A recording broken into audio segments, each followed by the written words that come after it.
Bom dia, boa tarde, boa hora do almoço. Estamos aqui para mais um Radar da InfoMoney, para trazer para você tudo que tem que estar no seu radar de investimentos. Mas hoje o programa é especial. Não é só o sobe e desce da bolsa do dia a dia, as notícias quentes. Hoje a gente preparou um programa focando muito mais em como se preparar para 2022. Então, nessa edição de hoje, eu tenho inclusive convidados que vão estar aqui nessa conversa com a gente, trazendo o que foi destaque do ano que passou, mas muito mais como é que você se prepara para entrar para 2022, quais são os pontos de atenção para esse ano, onde estão as oportunidades. Vamos falar de bolsa, vamos falar de renda fixa, vamos falar de investimentos internacionais, enfim, vamos falar de muita coisa para você entrar em 2022 pronto para entrar em ação.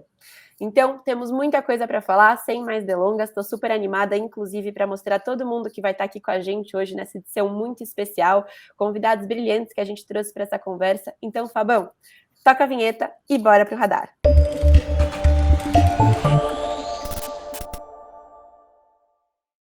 Começando então agora a nossa edição especial de final de ano, vou apresentar aqui primeiro quem já é da casa, quem vocês já conhecem. Stetter está aqui comigo, a gente vai tocar essa conversa juntas. Tudo bom, Stetter? Tudo bem, Pietra? Um prazer enorme estar aqui, na presença de convidados super importantes. Eu estou realmente bastante orgulhoso de poder fazer essa live hoje. Dois nomes que eu acompanho já há um bom tempo e tenho admiração. Enfim, então eu acho que é uma oportunidade única, para o investidor que tem um ano tão desafiador pela frente conseguir encontrar aí as melhores oportunidades. Com certeza. Isso é uma coisa que a gente fala muito aqui, né? Que uma das partes mais especiais do trabalho é que essas conversas sensacionais que a gente tem a oportunidade de ter não fiquem só entre quatro paredes, numa sala que tem 5 pessoas, a gente poder compartilhar o que pessoas incríveis pensam e estão vendo de mercado. E para isso, apresentando agora os nossos dois convidados, então estamos aí com o Fernando Ferreira, estrategista-chefe da XP. Tudo bom, Ferreira? Tudo bom, Pietra, Stetter, Paulo, um prazer enorme estar aqui, obrigado pelo convite para falar com vocês e essa audiência incrível que vocês têm todos os dias. É um prazer, e como eu falei, essa conversa está muito rica, então a gente trouxe 2 pontos. O Ferreira aí já antecipou, estamos também com o Paulo de Sora, da RPS Capital. Tudo bom, Paulo?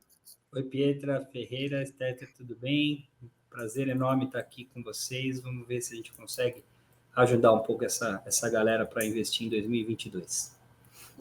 Com certeza vão ajudar muito, é um prazer ter aí a presença de um estrategista e de um gestor que vão contribuir muito, com certeza, para a nossa audiência se preparar para 2022.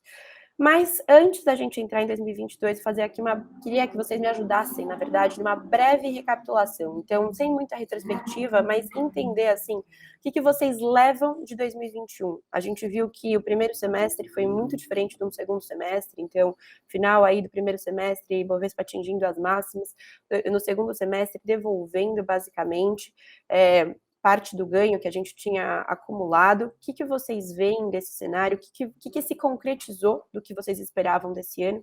E o que vocês tiraram de lição para entrar no próximo ano? Vamos falar um pouco do ano de 2021. Eu acho que um dos grandes problemas que a gente teve em 2021, e a razão pela qual os ativos brasileiros performaram tão mal quando a gente compara com o resto do mundo, a gente viu aí um mundo que os índices subiram entre 15% a 20%, Estados Unidos subindo 25% esse ano, enfim, vimos performances excelentes em um mundo que passou por uma reabertura econômica, teve uma recuperação de crescimento de PIB muito forte, depois de um impacto grande que a gente viu em 2020, aquela recessão global muito aguda que a gente viu em 2020.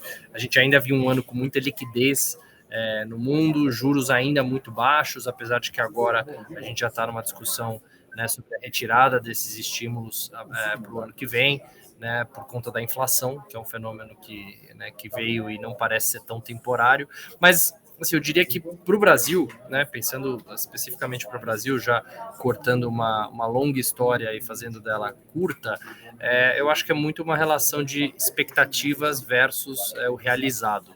Quando a gente fala de preços de ativos, a gente está sempre comparando no mercado o que era a expectativa versus o que está sendo entregue.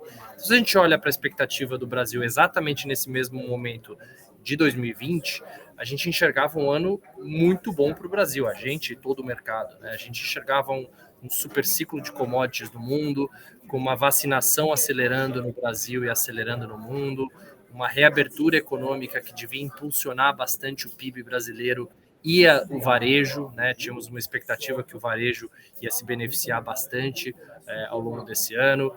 Do ponto de vista político, né, existiu uma expectativa de avanços de reformas relevantes, como a reforma tributária, reforma administrativa, privatizações, enfim, e o que a gente viu de lá para cá foram que as expectativas elas não foram necessariamente entregues conforme o esperado, né? A gente viu né, uma parte política e macroeconômica que se deteriorou bastante a partir de junho, a partir da metade do mês, metade do ano para cá. A gente viu flexibilização do teto de gastos, a gente viu uma inflação que não caiu conforme era esperado, a inflação já está rodando aí há mais de 3 meses acima de 10% ao ano, né, o que vai forçar com que o Banco Central suba os juros muito além do que se era esperado, né? Então a gente começou o ano com juros de 2%, vai fechar o ano, né, próximo de 10%, né, e para o ano que vem indicando 11%, 12% de taxa de juros, enfim. Então, a parte macroeconômica, ela acabou deixando a desejar, né, e isso fez com que os ativos brasileiros acabassem performando muito mal, né, porque a expectativa era uma, mas a entrega, infelizmente, não foi tão boa.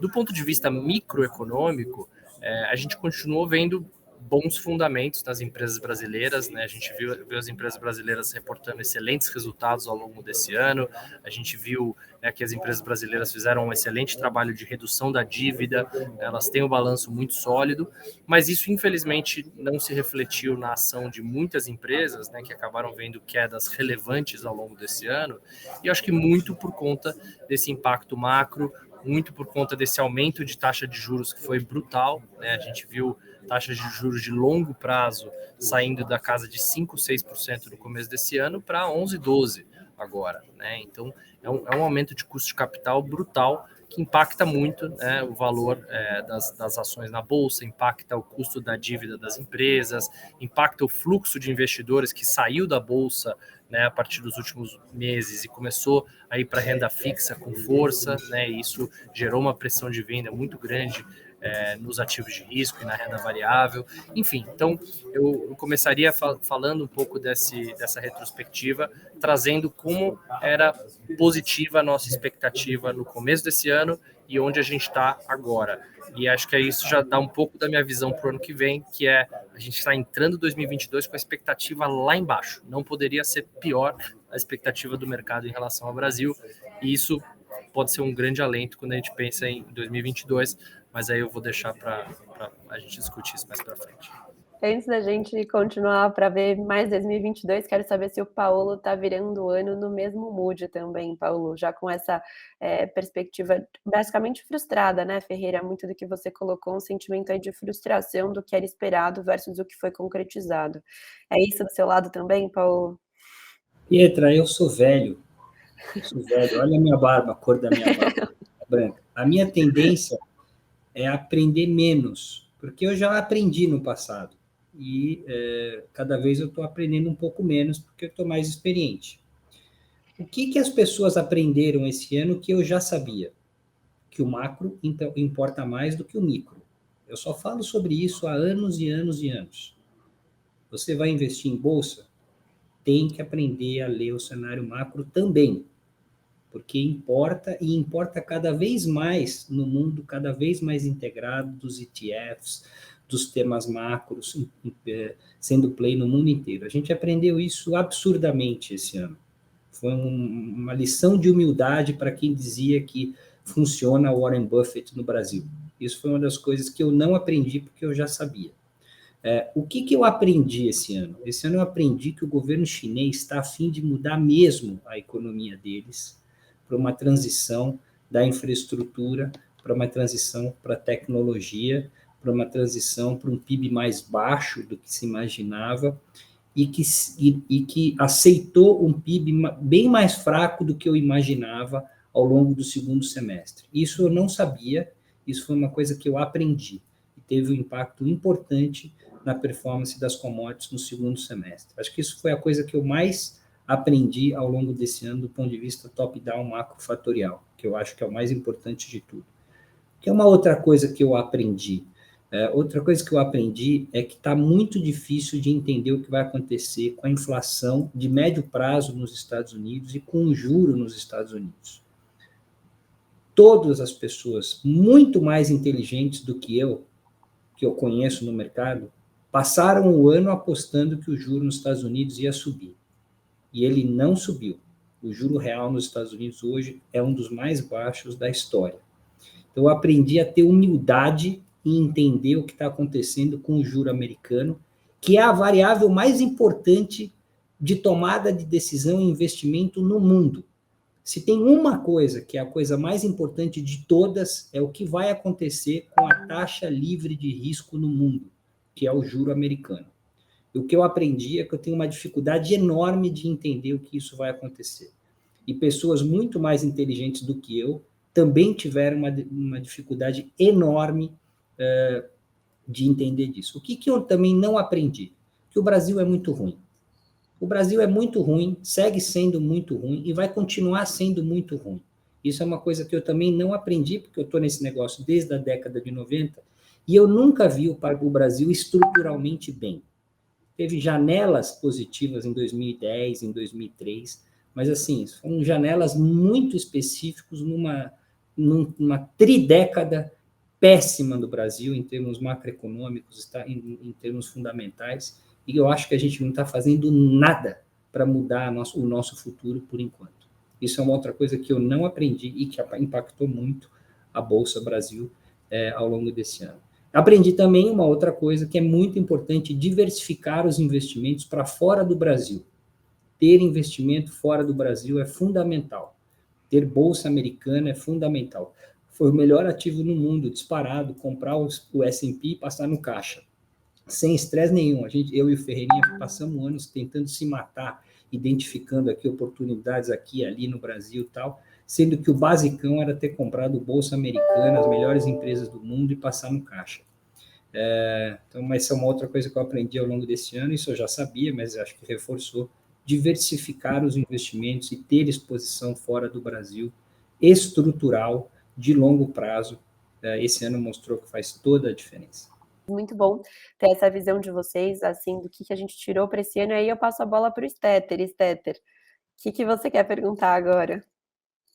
Olha, Pietra, como a gente fala, né, às vezes, um jargão de futebol, né, eu gostaria de já entrar de sola aqui na nossa conversa e perguntar direto, até, né, o Paulo, que é um grande palmeirense, Ferreira um grande corintiano, eu acho que está bem equilibrado aqui hoje o nosso debate, Não tá, porque eu eu não acho... entendo nada de futebol. No último episódio falaram aqui no chat de Galo, eu jurava que o Galo era o Flamengo. Não tá mais equilibrado por isso, fui vaiada aqui na audiência, mas brincadeira da parte, pode continuar. Faz parte.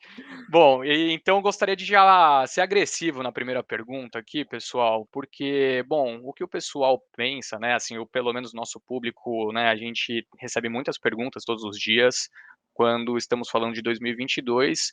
Claro que a primeira coisa que vem à cabeça são as eleições, né? Claro que a gente pode estar pulando uma etapa aqui sobre o ano que está por vir, mas eu já queria entrar nesse tema direto, porque eu julgo que ele deve ser, né, decisivo também para a performance de bolsa para o ano que vem. Então, gostaria de fazer essa pergunta para vocês, num cenário tão incerto como o atual, né, e com perspectivas de condução de política monetária também, né, de estrutura de governo, de pensamento econômico, né, entre os candidatos. O que vocês esperam para esse ano de 2022? Como que o investidor consegue, né, montar uma carteira olhando para o ano, tendo em vista que o desfecho, né, lá no fim do ano que vem pode ser muito distinto com aquilo que o investidor acredita e como ele consegue balizar os seus investimentos de acordo com tamanha incerteza. Se quiser começar, Ferreira, só para a gente manter esse bate-bola. Tá bom, vamos lá. Então, assim, a gente olhou todos os anos, né, pré-eleitorais no Brasil e tentou enxergar se tem alguma tendência de mercado, né, em todos esses anos eleitorais. a verdade é que não existe uma tendência de retornos, né? Você teve anos que a Bolsa subiu 40%, você teve anos que a Bolsa caiu 30%, enfim, então não dá para achar nenhuma tendência clara de retorno. O que dá para enxergar de tendência, sim, é que a volatilidade ela aumenta 6 meses, né, pré-eleição, que também é esperado, né, natural que a volatilidade seja maior, mas não dá para dizer que você tem tendência A, B ou C em ano eleitoral. O consenso de mercado é que eleições são ruins, né? Todo mundo fala, ano que vem é ano eleitoral, isso é muito ruim, ponto. E o que a gente diz é que, olha, não necessariamente é o caso. Por quê? Porque depende muito de como estão as expectativas entrando nesse ano eleitoral. E como eu comecei falando na minha fala anterior, as expectativas hoje já estão as piores possíveis em relação ao Brasil. O mercado já está precificando que não teremos mais teto de gastos, não temos mais âncora fiscal, o juros já foi para 12, o câmbio já foi para 6, mesmo com uma balança comercial super sólida. Então, a visão de consenso, a visão precificada nos ativos hoje, já é de um cenário eleitoral muito ruim. Então, assim, pode piorar? Pode, né? Sempre pode. Obviamente, sempre você pode ter, né, alguma radicalização maior ou que, né, enfim, algo que não esteja no radar dos investidores, mas o cenário, hoje a preocupação de 9 em cada 10 investidores falando de 2022 são as eleições.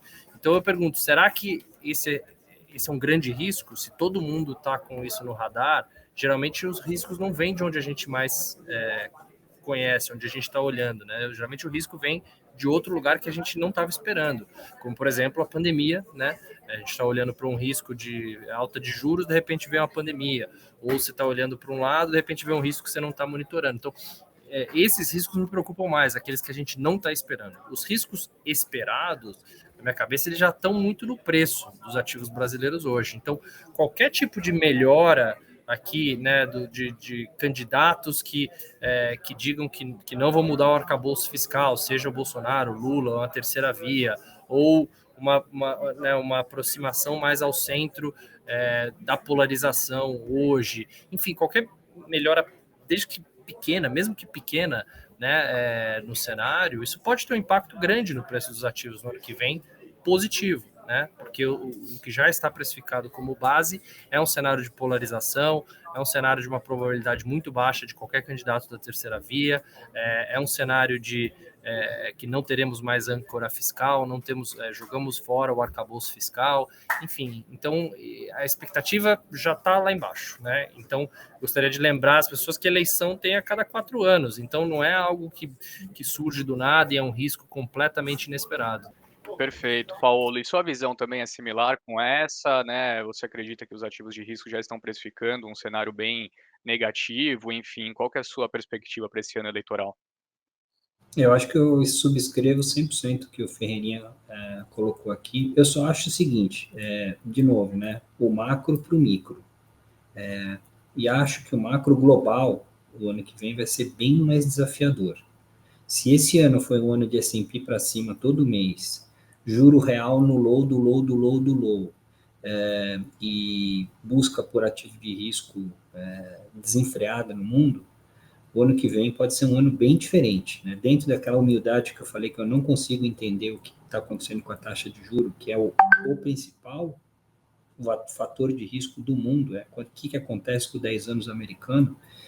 Nós lá na RPS, o grupo de economistas que trabalham lá, traders de moeda, enfim, estrategistas que fazem parte do nosso time, nós estamos bem mais preocupados sobre taxa de juros nos Estados Unidos. A gente acha que essa taxa de juros pode abrir e abrir bastante, pelo menos uns 100 basis points ao longo do ano que vem. Se isso acontecer, vai ser muito ruim para ativos mais arriscados no mundo, para mercados emergentes. Pode fazer um gráfico. Quando o juro americano abre, o que acontece com bolsa de emergentes? Então, acho que essa é a grande preocupação. A má notícia é que tem nego muito mais inteligente do que eu, que não consegue exatamente projetar esse negócio. Eu posso estar muito errado nessa informação que eu estou falando, e esse juro não abrir, isso é um ano muito bom para emergentes, e aí no relativo acho que o Brasil pode até ser um baita destaque, se a gente de fato for por uma eleição onde o meio prevalece, mesmo que o Lula seja eleito, que ele venha com um discurso pelo meio, que eu acho que ele vai vir, acho que pode ser um baita rally de Brasil. Mas ele está condicionado ao juro americano não abrir. Se o juro americano abrir, você não vai querer estar em emergentes, você não vai querer estar em emergentes mais com política, vamos dizer, com arcabouço econômico mais fragilizado, como é o caso do Brasil. Então, o meu olho, nos próximos 12 meses, sem ter dúvida, vai ser nessa dinâmica do juro americano, na inflação americana, no Fed. Acho que esse que vai ser o grande risco ou a grande oportunidade para estar em Brasil ou não. Mas, no específico, o Brasil, eu concordo 100% por Ferreirinha. Se não acontecer uma desgraça no juro americano, eu acho que o Brasil pode ser um destaque. Sempre assim, pode pegar os anos. Quando o país está lá na rabeta, num ano, no outro ano, sempre tem uma recuperação.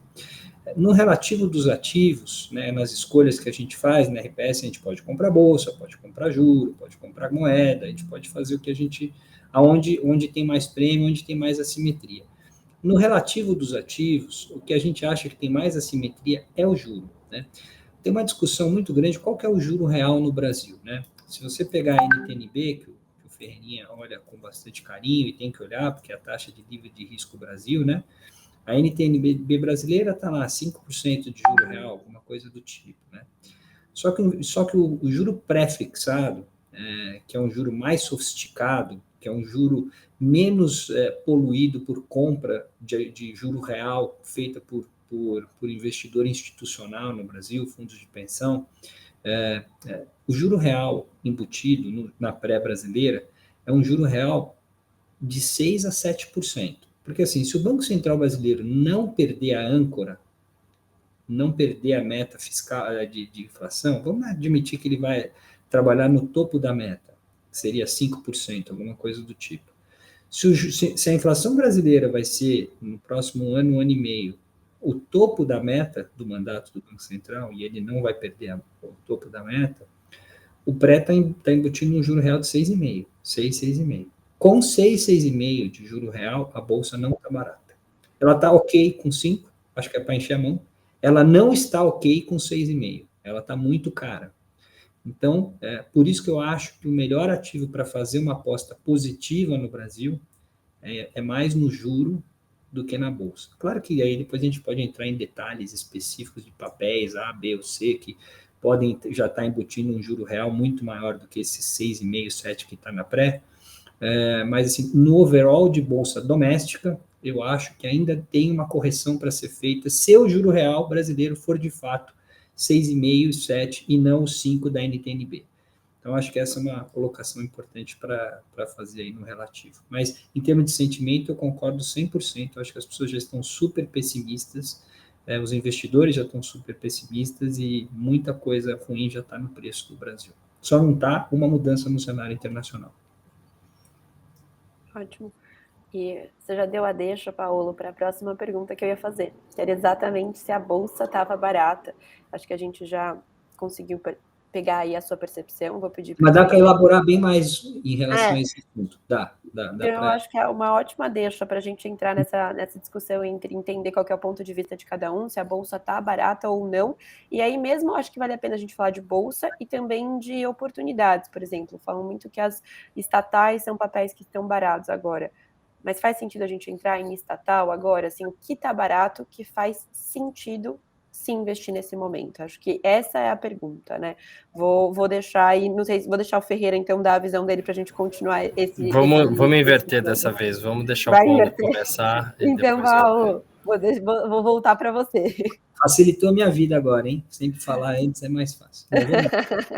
Gente, eu acho que eu nunca tive tão otimista com commodities do que eu tô nesse momento. Eu tenho 30 anos olhando commodities. 30 anos. As pessoas, 95% das pessoas que estão vendo esse vídeo não eram nascidos e eu já investia em commodities. Eu estou muito otimista. E o que me deixou muito otimista de curto prazo? Eu comecei a ver um governo chinês falando que tem piso para o que vai acontecer na economia chinesa. O governo chinês, essa semana, falou que está preocupado com a desaceleração econômica por lá, começou a cortar a reserva de bancos, está falando em cortar juro e estimular crédito. Essa era a pista macroeconômica que eu precisava para ficar muito otimista com commodities estrutural. As commodities estão numa dinâmica muito legal. O mundo está vivendo uma dinâmica de social-democracia para todo lado, mais renda para a classe média, que consome mais e consome mais commodities. Essa é uma onda que veio para ficar de longo prazo. Os bolsas famílias no mundo vieram para ficar.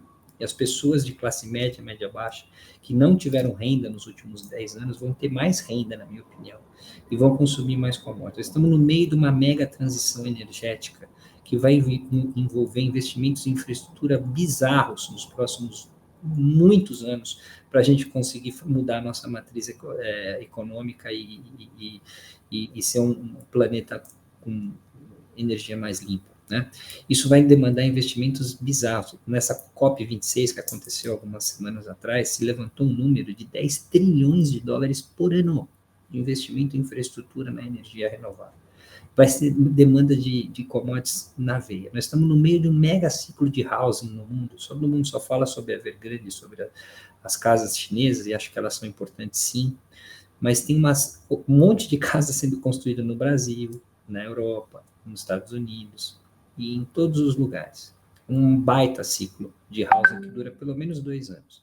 E o mais importante de commodities, além da demanda que, na minha opinião, vai estar boa, e se tem um floor para a China, eu fico ainda mais confortável, é a história da oferta. O Ferreira já foi analista de commodities, que eu sei, conhece esse negócio bastante também, e eu falo, não tem oferta de commodities nos próximos 10 anos no mundo. Não tem. O mundo não investiu em commodities, não está investindo em commodities e não vai investir em commodities. E commodities é um mercado físico. No final das contas, alguém entrega um produto, né, físico e alguém compra um produto físico. Se não tem o produto para entregar, o preço sobe. E a coisa mais legal que eu aprendi esse ano, aliás, eu não comentei essa, mas uma coisa que eu aprendi esse ano muito legal, foi que as empresas do setor de commodities estão muito disciplinadas. O preço subiu pra caramba, os caras geraram caixa como se não houvesse amanhã, se desalavancaram bizarramente, e nem o Benjamin Steinbrück está investindo na commodity do amanhã. Nem ele, que é o maior investidor, o cara mais otimista, que sempre está pensando coisa mais lá para frente. Estou usando o nome dele porque é uma pessoa que eu conheço, é uma pessoa que sempre investiu. Não vejo a Vale investir, não vejo a Petro investir, não vejo as Minas investir, a BHP, Rio Tinto, e ninguém nesse mundo de commodities está investindo. Isso significa que o ciclo vai ser mais longo. E se eu tiver certo, se o ciclo vai estar mais longo, o valuation das empresas de commodities é bizarro. É bizarro. A Uzi Minas vale 1 ano de EBITDA. A Térmio, que é a maior posição do fundo, vale 1 ano de EBITDA. A Petrobras vale 2 anos de EBITDA. A Vale, que está a mais cara de todas, porque o minério caiu pela metade, vale 3 anos de EBITDA. Que eu não sei se todo mundo entende o que é isso, valer 1 ano, 2 anos, 3 anos de EBITDA, mas a empresa vale 3 anos de geração de caixa e aí depois ela morreu, acabou, não existe mais. Acabou a empresa. Isso é o que o mercado está precificando. Que ela vale 3 anos de geração de caixa e depois ela vai acabar como empresa. Obviamente, isso não vai acontecer com nenhuma delas. Eu nunca vi esse valuation na história. Nos meus 30 anos acompanhando commodities, eu nunca vi esse nível de valuation. Acho que o sinal de preço está absurdamente atrativo para comprar commodities. Essa é uma parte muito legal do Bovespa que eu acho que tem que ter. Né? Então, esse é o meu... E acho que tem que ser global. Se pudesse investir na BHP, na Rio Tinto, para sair do risco só Petrobras, ou só no risco da Vale, do Brumadinho, faz uma carteira de ações de commodities que eu acho que funciona muito bem. Dá para fazer com BDR, dá para fazer com ações no Brasil, diversifica. Dentro das commodities, o que eu mais gosto é que a China está vendendo, porque ela vai deixar de vender, vai deixar de exportar alumínio e aço, que para mim são os 2 melhores calls de commodities como um todo. Gosto muito de petróleo também, petróleo tem mais a ver com Covid tem a ver com variante eu não entendo muito bem. E se acontece uma coisa muito difícil, a gente já viu que o petróleo vai até para negativo. Então, eu gosto muito de petróleo, mas no curto prazo tem que ter um olho no peixe e outro no gato. Então, commodities, para mim, a gente tem hoje a maior parte do risco do fundo disparado em commodities e a gente aumentou muito o risco no curto prazo com essa história de que o governo chinês mostrou que tem floor para a dinâmica que está acontecendo na economia lá. Além disso, eu acho que tem que ter uma carteira defensiva ainda no Brasil. O que a gente gosta? Home builder de baixa renda, que performa muito bem em momentos difíceis de mercado, 2014 foram muito bem, 2015 foram muito bem, 2 anos de mega recessão no Brasil, com builds de baixa renda perfumou bem. As pessoas precisam morar, não vão morar embaixo da ponte, o aluguel bombou, está subindo em GPM, alguma coisa entre IPCA e GPM, dependendo das negociações, significa que o aluguel ficou caro para caramba para as pessoas. Esse ano está todo mundo desesperado para sair do aluguel e para ir para casa própria, e a boa notícia é que o governo brasileiro segue subsidiando a baixa renda, a Caixa segue com juros baixos na baixa renda. É um setor mega defensivo, demanda mega reprimida e que caiu lote, caiu 40% da RAI, na minha opinião, erradamente, porque eu acho que o fundamento é um fundamento mais resiliente. Outra coisa que a gente gosta, atacarejo, supermercado de baixa renda. Quando as coisas estão mal, as pessoas deixam de comprar no Pão de Açúcar e vão para açaí. Deixam de comprar no Marché e vão lá para o Grupo Mateus. E esse é um setor também que foi amassado esse ano, o setor do atacarejo caiu muito, acho um setor mega defensivo, as primeiras coisas que as pessoas compram na vida é arroz, feijão, carne, etc.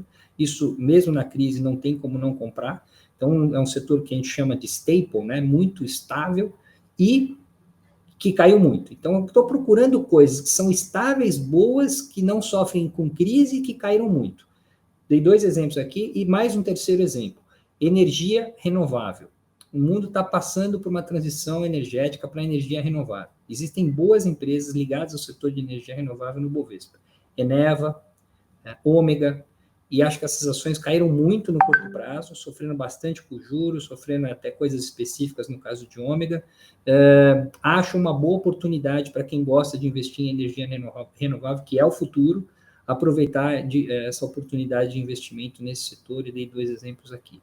Então, você vê que a característica daquilo que eu estou falando de Bovespa é uma característica muito defensiva. E aí, ao longo do ano, dependendo do que acontecer com a eleição, dependendo do que acontecer com o juro americano, se for para a gente comprar um PIB na veia no Brasil ou recuperação econômica mais forte no Brasil, aí a gente tem que mudar, tem que comprar uma carteira mais cíclica, tem que comprar uma carteira de beta mais alto, e aí o tipo de coisa que você vai ter no Brasil é diferente. Nesse primeiro momento do ano, ainda minha visão é ter uma carteira mais defensiva, porque acho que tem muita incerteza ainda no cenário, tanto doméstico quanto no cenário internacional, principalmente na questão do juro americano. Ferreira, antes de você comentar, ou até em paralelo aqui, pedir a permissão da Pietra, porque enquanto o Paolo falava, né, sobre as oportunidades que ele enxerga para 2022, eu lembrei de uma coisa que ele disse num bate-papo que eu tive com ele mesmo, alguns meses atrás, que ficou na minha cabeça. Eu acho que eu pensei nisso todos os dias de lá para cá, Paolo, e permanece. Você citou o nome dessa empresa, você me disse naquela altura que Ternium era de longe a empresa mais barata que você tinha visto aí praticamente em toda a sua vida cobrindo o setor. E caiu, hein? Eu perdi dinheiro no curto prazo. Mas é que a China me amassou, só que eu acho que agora a China vai me dar a oportunidade. Se ela me der esse negócio, eu tenho que subir muito. Menos de uma vez EBITDA. Muito errado. Perfeito. Então, já passando a bola aí para o Ferreira, essa pergunta, né, que a Pietra tinha feito só para o pessoal relembrar, né, se a bolsa está barata, como ficam as estatais nesse cenário, enfim, qual que é a sua visão, Ferreira? Bora, vamos lá. Acho que a bolsa está sim barata, ela está barata por vários ângulos, né? Se a gente olha a bolsa brasileira em relação ao seu próprio histórico, né, ela tá nos mesmos níveis de preço-lucro que a gente viu em 2008, né, próximo de 7 vezes lucro. Se a gente exclui as commodities da conta, porque tem muito investidor que fala, mas Ferreira só está barata por conta das commodities, se você excluir as commodities, que eu não sei o que vai acontecer, tá caro pra caramba. Na verdade não, ela também está abaixo da média histórica, quando você exclui, né, todas as empresas de commodities. Você tem, na verdade, setores na bolsa que estão caros ainda, né? Você pegar os setores de saúde, tecnologia e algumas partes de consumo discricionário, esses setores sim estão com múltiplos bem superiores à média histórica, mas quando você olha a maioria dos setores na bolsa, você pega bancos, setor de energia, eletricidade, materiais, enfim, a maioria dos setores está negociando um patamar bem abaixo da média histórica. Então, essa é uma métrica, né? Se olhar o Ibovespa versus seu próprio histórico. A segunda métrica é olhar no relativo, aí a gente apanha feio, né?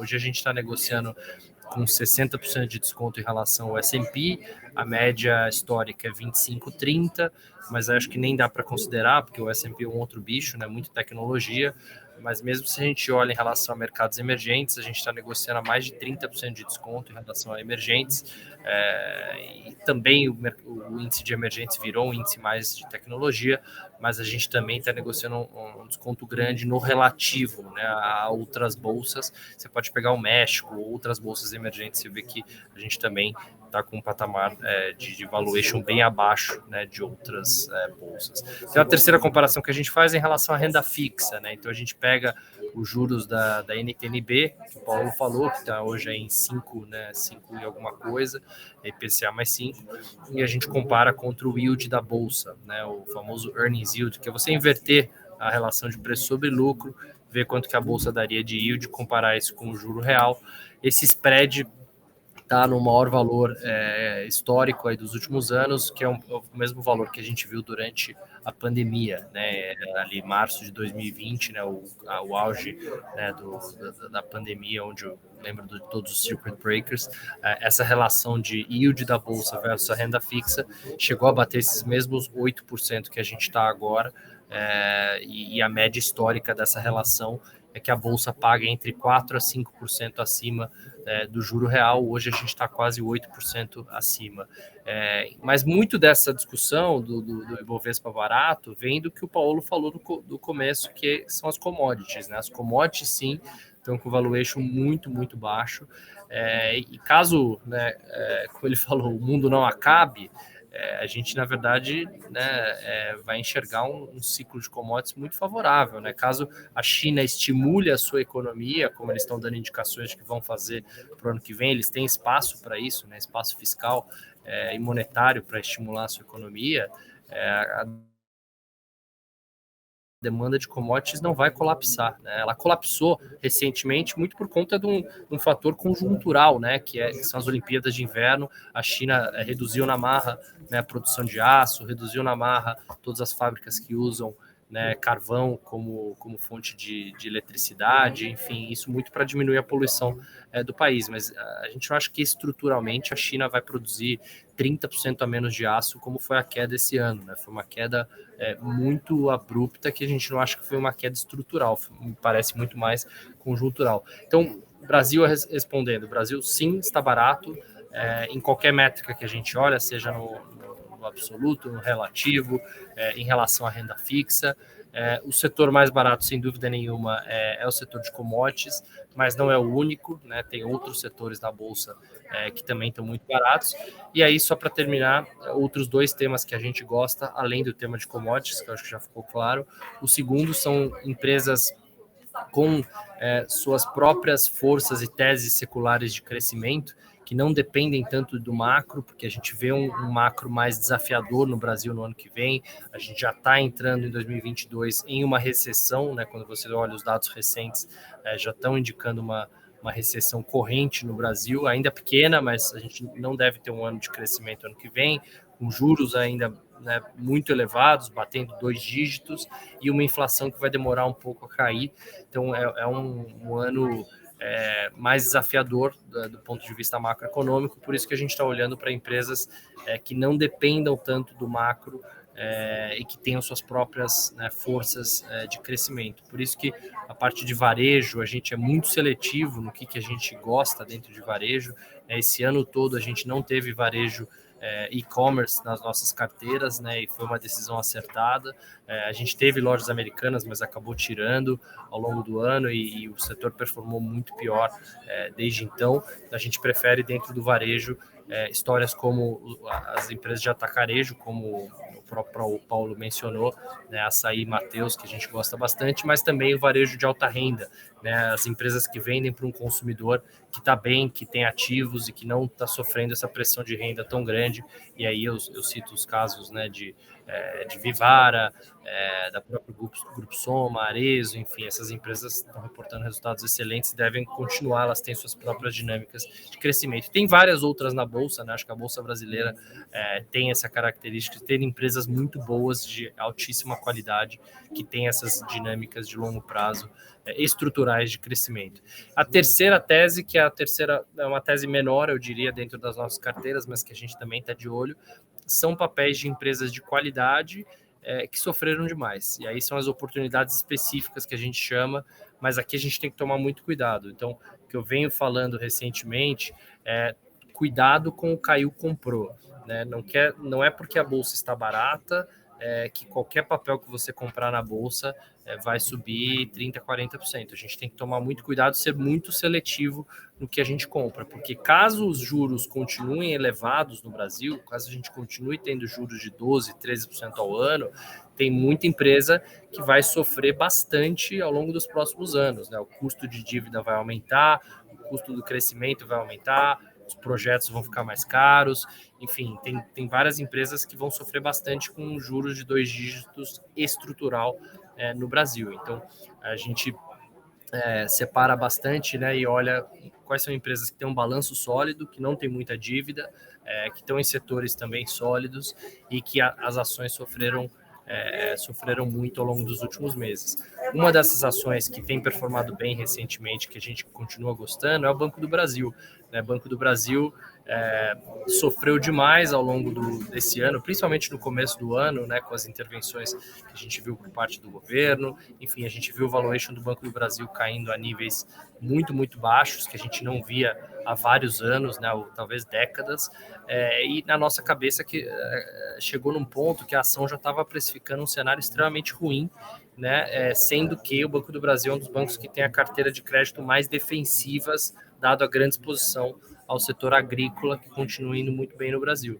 Então, a gente adicionou, alguns meses atrás, o Banco do Brasil na carteira e tem se provado, né, uma boa aposta que a gente continua gostando para o ano que vem. Então, exemplos como esse, de empresas sólidas, que estão no nível de valuation muito barato, que caíram demais, são exemplos de empresas que dá para a gente fazer uma aposta, né, e aí sim funciona o caiu comprou. Mas eu sempre relembro, toma com um pouco de cuidado com o caiu comprou, porque o nível de custo de capital no Brasil mudou bastante, né? Então, caso a gente não veja os juros voltando para casa de 6, 7 ou 5, né, algo nessa linha, isso vai afetar várias empresas, principalmente aquelas mais alavancadas e aquelas que estão em setores mais competitivos, com margens mais apertadas, enfim.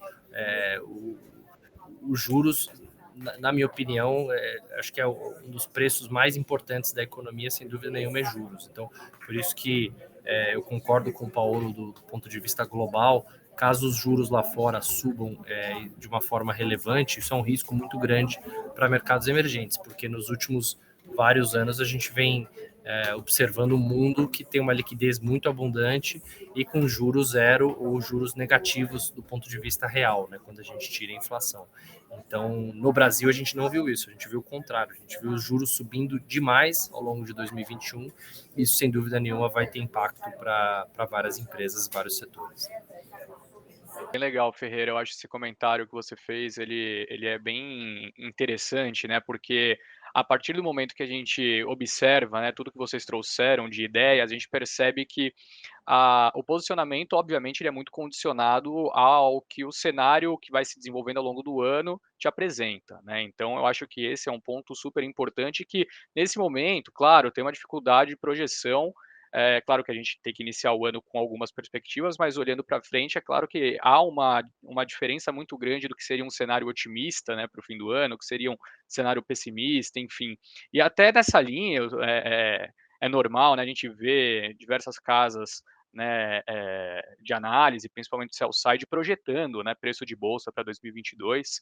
Eu sei que vocês soltaram um relatório recentemente e a gente gosta bastante do Twitter, né, Ferreira? Então a gente vê ali muitos comentários, o pessoal sempre falando, bom, mas como que a projeção de um cenário otimista, a diferença para o pessimista tem mais ali de 40 mil pontos, né? Enfim, eu gostaria de pedir, principalmente para você, né, porque eu sei que esse é um tipo de projeção muito mais voltado a relatórios do sell side, enfim, para que você pudesse explicar então para o pessoal, né, quais são as projeções que vocês possuem para preço de bolsa em 2022 e por que, né, há uma diferença tão grande dado cada cenário. Se não me falha a memória, né, o cenário base de vocês é de 123 mil pontos, né, para o fim do ano que vem, com o otimista atingindo ali 145 mil e o pessimista em 93, né, Ferreira? Me corrija se eu estiver enganado. Se você puder ilustrar um pouquinho para o pessoal o que vocês olham, né, e por que há essa grande diferença em perspectiva olhando, né, para o fim do ano que vem.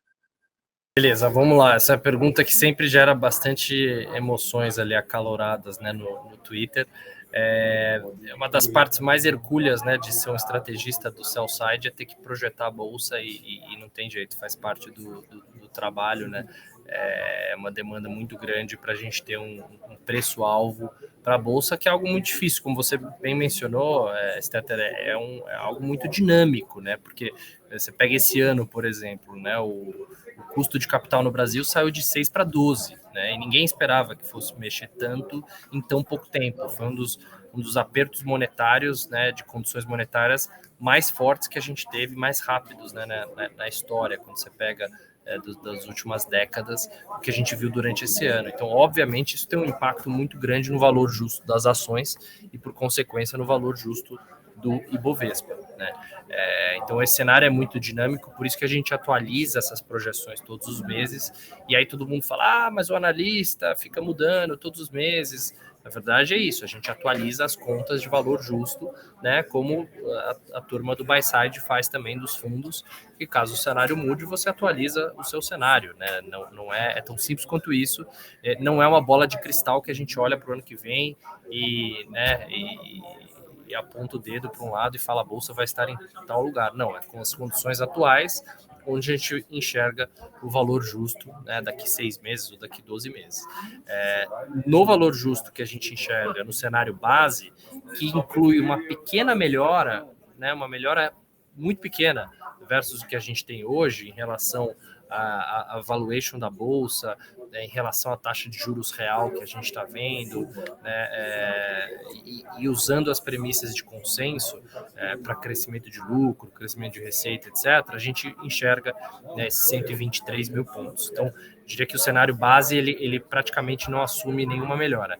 A gente coloca um cenário, bom, caso a gente volte para o nível de juro real, né, maior, mais próximo de 6%, caso o consenso esteja errado nas projeções de lucro em 10% a 15%, né, elas sejam piores do que esperado, e caso o valuation da bolsa não melhore, a gente continue nesse patamar de preço sobre lucro muito baixo, a gente chega nesse número próximo a 90 mil pontos, e a gente coloca um cenário de, bom, o que acontece caso a gente volte para um juro real de 4% ou menos? O que acontece se a gente volta para um nível de valuation da bolsa mais próximo do histórico, né, que é 11, 12 vezes preço-lucro? O que acontece se o consenso for um pouquinho, o que acontecer for um pouquinho melhor do que está precificado pelo consenso, e a gente chega nesse número próximo dos 150 mil pontos?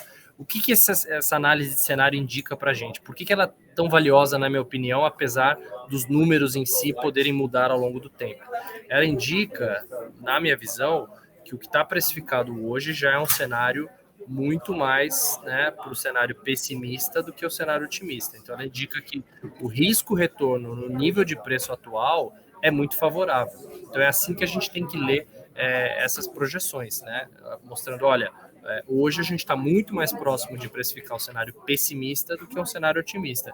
Porque se o cenário melhora um pouquinho, a bolsa pode andar 20%, 30%, 40% dos níveis atuais.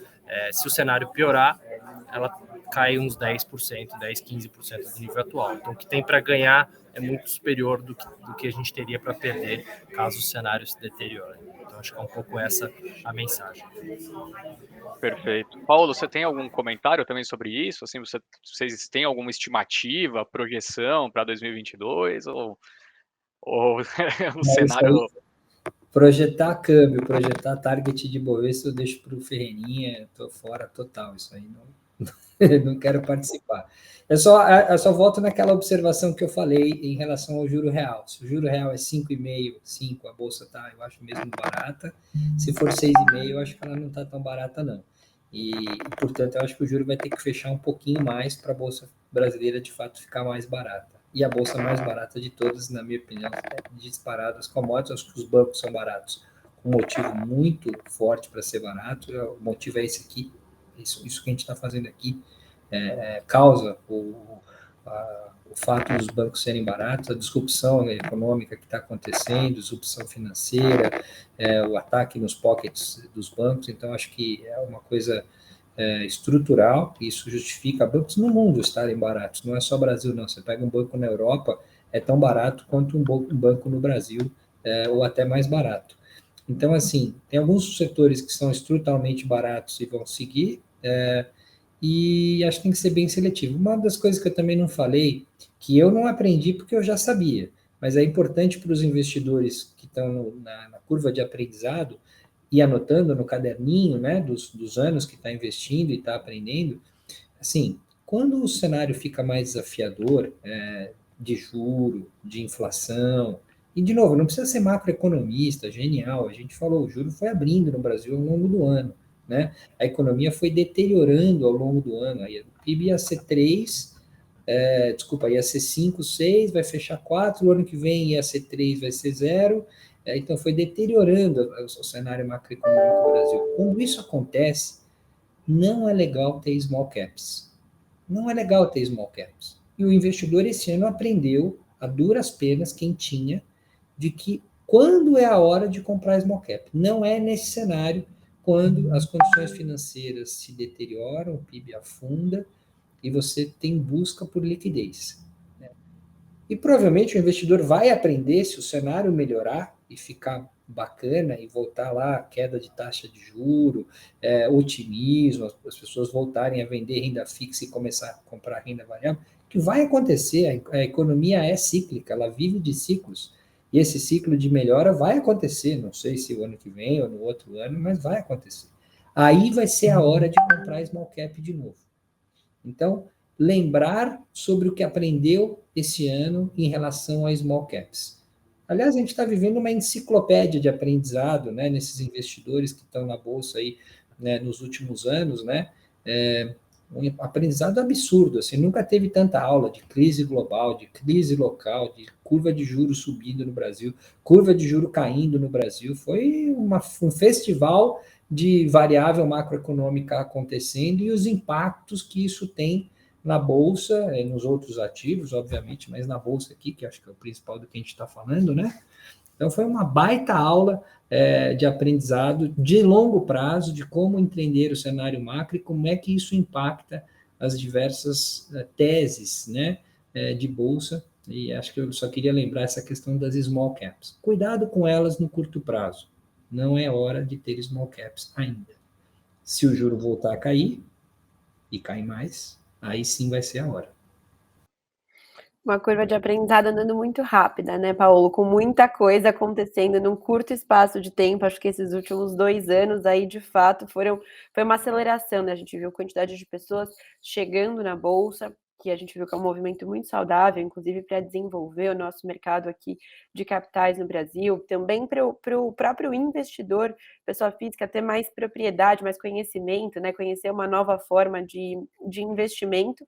Mas depois de toda a nossa conversa aqui, para finalizar, acho que ficou claro que tem uma série de riscos no cenário. De fato, assim, saindo de 2021 com um sentimento de frustração, ainda uma série de incertezas para 2022, seja inflação, seja uma potencial subida de juros nos Estados Unidos.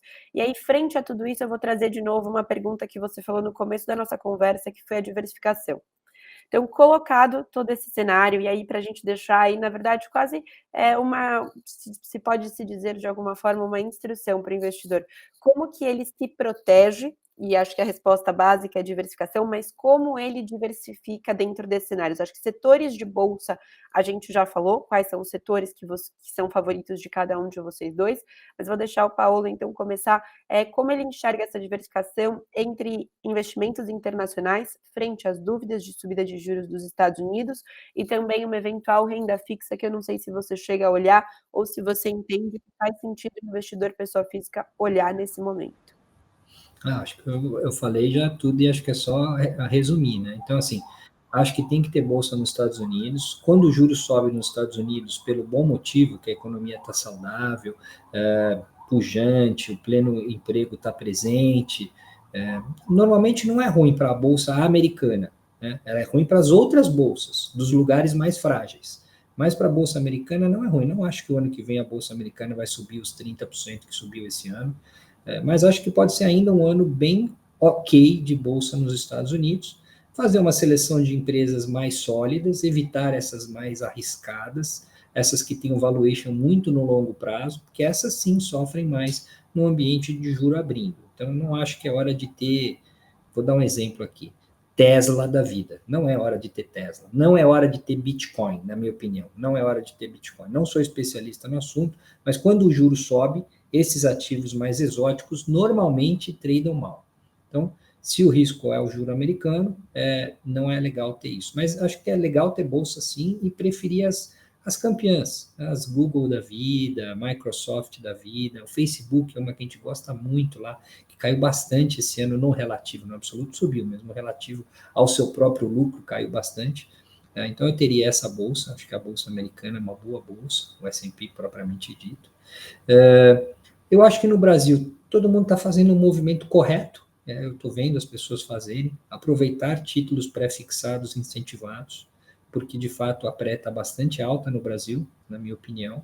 Eu até falei que eu acho que tem um excesso de gordura na pré, então comprar títulos pré-fixados com incentivo fiscal faz todo o sentido, na minha opinião. Esse é um ativo que tem que fazer parte da diversificação.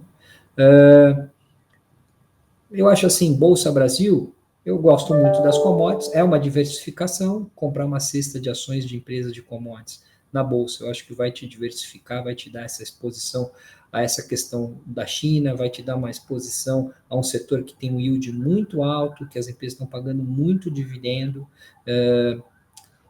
então assim, gosto bastante, e talvez pegar uma ou outra pimentinha mais arriscada de Brasil, e aí cada um tem uma, o Ferreira tem o Banco do Brasil aí que ele colocou, eu gosto, por exemplo, de Eletrobras, acho que vai ter a privatização aos trancos e barrancos, mas vai acontecer.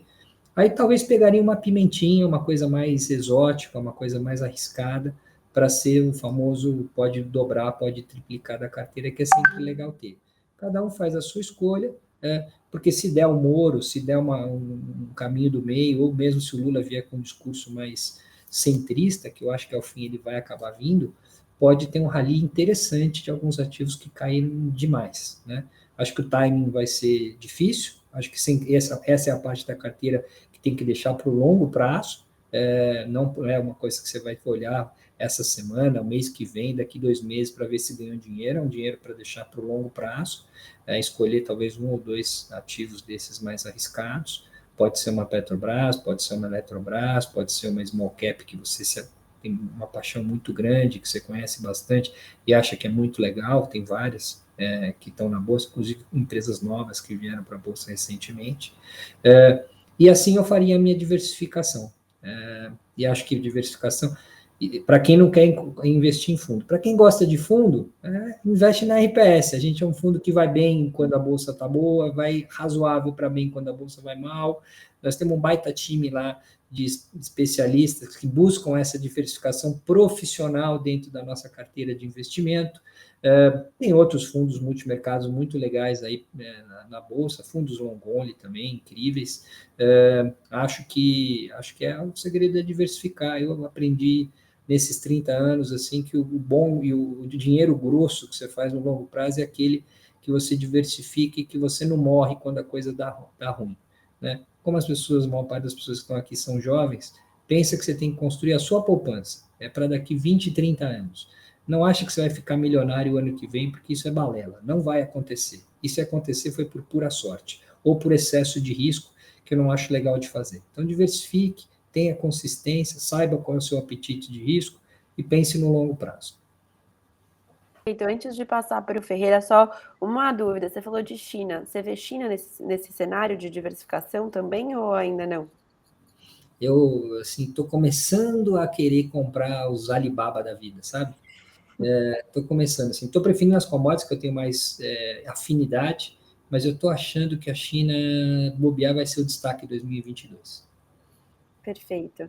E agora, Ferreira, então, para encerrar, deixo com você, como que você vê que o que o investidor, pessoa física, colocar em prática essa palavra de diversificação que a gente tanto repete aqui. E aí eu vou também deixar para você uma pimentinha, porque o Paulo já deu a resposta dele, que é criptoativos. Se nessa diversificação você entende o que faz sentido ou não criptoativos.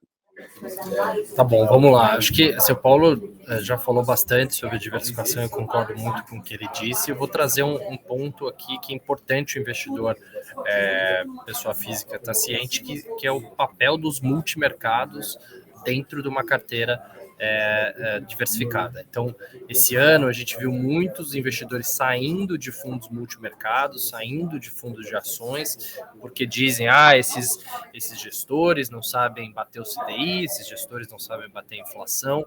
Mas a gente tem que lembrar, gente, que o fundo multimercado, ele é um fundo de características de retorno de longo prazo, e que o ano de 2021 foi um ano terrível para retornos de todos os ativos. Foi terrível para o retorno de quem tinha renda fixa, terrível para o retorno da bolsa, terrível para qualquer classe de ativos, tirando o S&P 500 e o Bitcoin, né, que foram dois ativos que foram muito bem ao longo desse ano. Então, foram poucos ativos que performaram muito bem, mas a maioria performou muito mal esse ano. Então, não dá para a gente pegar um ano como esse, que, né, a taxa de juros subiu demais, e isso acabou machucando muito quem tinha renda fixa e que marca esses títulos a mercado, né, porque os títulos dentro de um fundo eles têm que ser marcados a mercado, e isso faz com que a cota sofra. Quem tem esses ativos e não marca mercado não vê esse impacto, né, de marcação a mercado e acha que está tudo bem, que tinha um pré-fixado que comprou a 6% e que hoje a taxa está 12%, e a pessoa não vê que ela perdeu muito dinheiro nesse título porque ela não está marcando a mercado. Dentro de um fundo, essa marcação a mercado ela impacta bastante. Então, ressaltar que diversificação e fundos multimercados andam, né, conjuntamente, tem um papel extremamente relevante na carteira.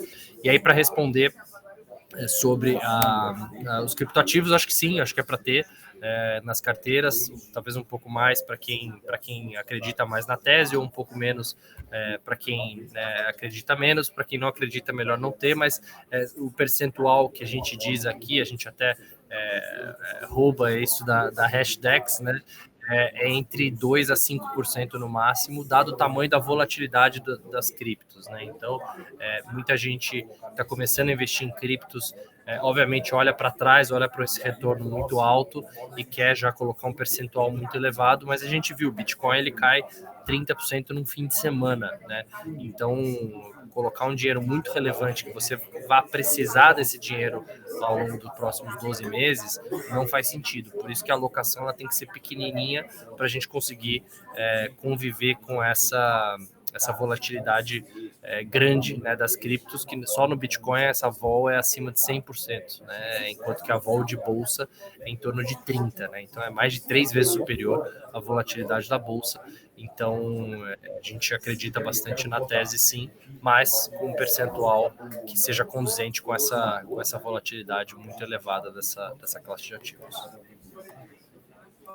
Perfeito, eu acho que foi uma aula aqui também para mim e para o Stetter. Gostei muito dessa conversa, absorvi muita coisa. Acho que a gente já sai dessa conversa mais preparado para 2022, no mínimo alerta com todos esses riscos que tem no cenário e também mais sabendo o que fazer, como gerir nosso dinheiro, onde alocar, onde prestar atenção.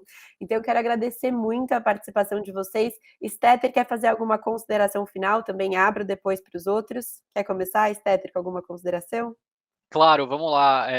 Não, eu faço das suas as minhas palavras também, Pietra. Putz, eu acho que foi uma aula aqui para todo mundo, né? Nem sempre as visões do Ferreira, do Paulo similares, mas até mesmo, né, esse ponto de vista contrário, às vezes também é importante para a gente conseguir balizar, né, de repente entender qual ponto de vista a gente acredita que faz mais sentido, ou então equilibrar ali um meio termo, né? Enfim, eu acho que pelo menos o cenário ele está muito bem traçado aqui para o investidor que nos acompanha. Agradecer muito a presença dos dois, né? Como eu disse lá no início, acompanho os dois já faz bastante tempo, sou um grande fã aí do trabalho, né, tanto do Ferreira quanto do Paulo.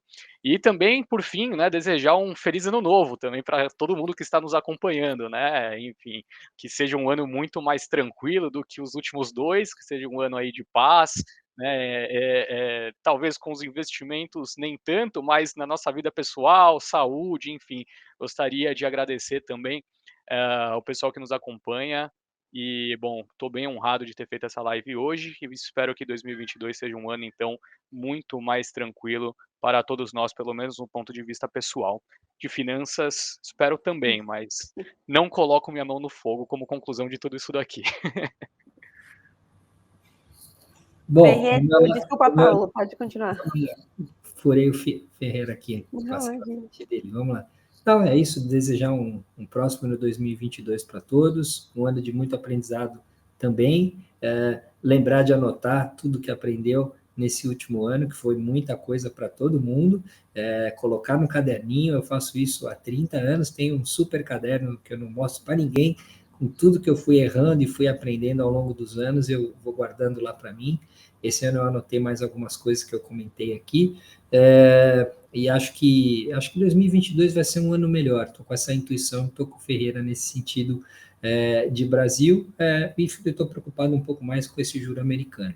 Mas acho que vai ser um ano, se Deus quiser, com menos pandemia, que as pessoas vão se encontrar mais, que vai ter menos live, vai ter mais reuniões presenciais, que as pessoas vão voltar a se abraçar mais, cuidar da saúde, que é muito importante, a gente aprendeu, e diversificar os investimentos, e aproveitar toda essa aula que a XP promove para todos os investidores, que até ontem eu mandei uma mensagem para o Ferreira, ele sabe, ontem eu mandei uma mensagem para ele pedindo umas dicas de uns cursos de finanças para o meu filho de 13 anos que está querendo aprender. E o lugar para ele aprender é na Infomoney, o lugar para ele aprender é na XP. Parabéns. Poxa, muito obrigada, né? Muito obrigada por essa. Nos sentimos homenageados aqui do nosso lado também, né, Ferreira? É verdade ou é mentira, Ferreirinha? Exatamente isso. Sair dos videogames e começar a estudar finança e, né, isso é importante para todo mundo, né? A gente não aprende educação financeira em nenhum lugar, né? É impressionante que a gente não aprende isso na escola, a gente não aprende na faculdade, né? Então, quanto antes a gente conseguir ensinar os nossos filhos, fazendo os cursos aqui da XP, da Xpeed, do Infomoney, melhor, né? Acho que é muito importante para a gente levar isso para a vida toda. É isso aí. Eu só posso mais uma vez agradecer a participação de todo mundo, dessa bancada aqui maravilhosa que está com a gente, da audiência também, que nesse final de ano, começo de ano, está preocupada e se preparando, tanto quanto aí o filho do Paulo, assim, a já cuidar dos seus investimentos, então que fique também mais essa lição no caderninho. E muito legal que você tenha esse caderninho, Paulo, que você não mostra, mas que você vem aqui e conta pra gente. Então, uma honra poder falar com vocês mais uma vez. A minha letra é muito feia, ninguém ia entender. Não, mas que bom que quando você explica, todo mundo entende, então. Foi um prazer estar aqui com vocês. Desejamos para todo mundo uma virada de ano incrível, um começo de ano maravilhoso. E a gente continua se vendo por aqui no Radar, nos canais da Infomoney, trazendo sempre muito conteúdo para todo mundo estar pronto para sempre entrar em ação e cuidar dos seus investimentos. Tchau, tchau!